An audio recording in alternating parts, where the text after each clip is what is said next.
If you ask Paige Pyett, her intention wasn't to break any barriers. I never position it that way. Good friends of mine have positioned it that way, and if that is in fact what it is, then I think that's great.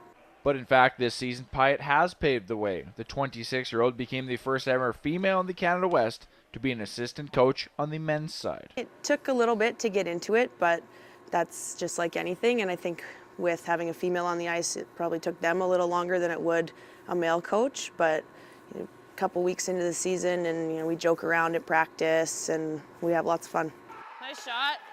Pyett, who played hockey for the Notre Dame Hounds and then at Brown University, actually had her first assistant coaching role on the men's side last year at an Alberta college, but this year is her first in the university ranks. If a coach does a good job, I don't think it matters if they're a male or female.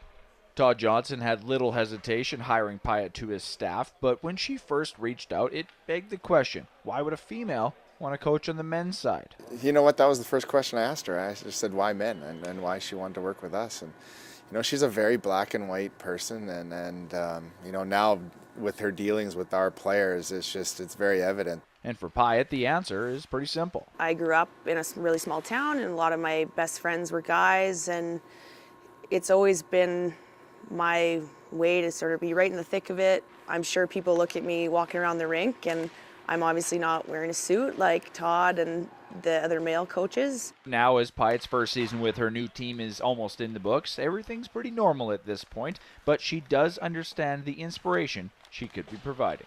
I hope it's just where, especially for younger girls or girls coming out of university or have been involved in hockey, that they don't feel like they're limited to only the female side. Taylor Shire, Global Sports.